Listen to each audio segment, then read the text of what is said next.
Kitchen സ്ലോസിലേക്ക് എല്ലാവർക്കും സ്വാഗതം. ഇന്ന് നമ്മളിവിടെ തയ്യാറാക്കാൻ പോകുന്നത് വളരെ രുചികരമായിട്ടുള്ളൊരു മാങ്ങാച്ചാറാണ് കേട്ടോ.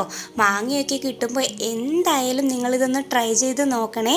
മാസങ്ങളോളം കേടുകൂടാതിരിക്കുന്ന നല്ലൊരു അച്ചാറിൻ്റെ റെസിപ്പിയാണിത്.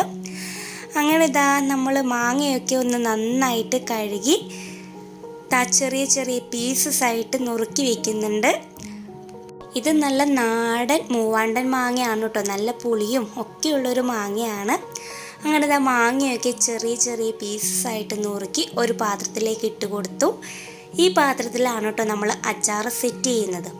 അങ്ങനെ അതിലേക്ക് കുറച്ച് ഉപ്പ്, ആവശ്യത്തിനുള്ള ഉപ്പിട്ട് കൊടുക്കാം. അച്ചാറാവുമ്പോൾ പിന്നെ ഉപ്പൊക്കെ ഇത്തിരി മുന്നിട്ട് നിൽക്കണമല്ലോ, അപ്പോൾ അതിനുള്ള ഉപ്പൊക്കെ ചേർത്ത് കൊടുത്തു. പിന്നെ ഒരു 1/4 ടീസ്പൂൺ അളവിൽ മഞ്ഞൾപ്പൊടി ചേർത്ത് കൊടുത്തു. ഇനിയിപ്പോൾ അച്ചാർ പൊടിയാണ് കേട്ടോ ചേർത്ത് കൊടുക്കുന്നത്. നമ്മുടെ ബ്രാഹ്മിൻസിൻ്റെ പിക്കിൾ പൗഡറാണ് ഞാൻ എപ്പോഴും ഉപയോഗിക്കാറുള്ളത്.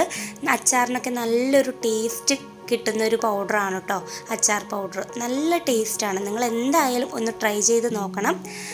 പിന്നെ ആവശ്യത്തിന് കായപ്പൊടി ചേർത്ത് കൊടുത്തു. ഒരു 1/4 ടീസ്പൂൺ അളവിൽ കായപ്പൊടി ചേർത്ത് കൊടുത്തു. അച്ചാർ പൊടി ഞാൻ ഒരു 3 ടേബിൾ സ്പൂണോളം ചേർത്ത് കൊടുത്തായിരുന്നു കേട്ടോ. നിങ്ങളെടുക്കുന്ന മാങ്ങയ്ക്കനുസരിച്ച് അതൊക്കെ ചേർത്ത് കൊടുക്കാം. പിന്നെ ഒരു 20 അല്ലി വെളുത്തുള്ളി ചെറുതായിട്ട് കട്ട് ചെയ്തതും 2 പച്ചമുളക് ചെറുതായിട്ട് കട്ട് ചെയ്തതും ഒരു ചെറിയ കഷ്ണം ഇഞ്ചി കട്ട് ചെയ്തതും കൂടെ ഞാൻ ചേർത്ത് കൊടുത്തിട്ടുണ്ടായിരുന്നു.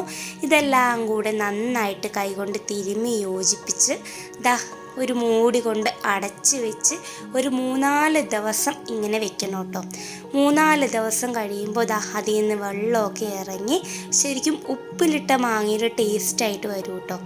അങ്ങനെ 4-ാം ദിവസം ആയപ്പോഴേക്കും ഞാൻ കുറച്ച് നല്ലെണ്ണ അതിലേക്ക്, ഒരു 3 ടേബിൾ സ്പൂൺ നല്ലെണ്ണ കേട്ടോ, അതിലേക്കൊന്ന് ചൂടാക്കി ഒഴിച്ചു കൊടുത്തു. ഇനി നന്നായിട്ടൊന്ന് ഇളക്കി യോജിപ്പിച്ച് നമുക്ക് നല്ല അടച്ചുറപ്പുള്ള ചില്ല് ഉപ്പുകളിലാക്കി സൂക്ഷിക്കാവുന്നതാണ്. അപ്പോൾ ഇത്രയേ ഉള്ളൂ ഇന്നത്തെ വീഡിയോ ഇഷ്ടമായാൽ എല്ലാവരും ലൈക്ക് ചെയ്യണം, ഷെയർ ചെയ്യണം, സബ്സ്ക്രൈബ് ചെയ്യണം. മറ്റൊരു നല്ലൊരു വീഡിയോ ആയിട്ട് നമുക്ക് ഇനിയും കാണാം. അതുവരെയും താങ്ക്സ് ഫോർ വാച്ചിങ്. ബൈ.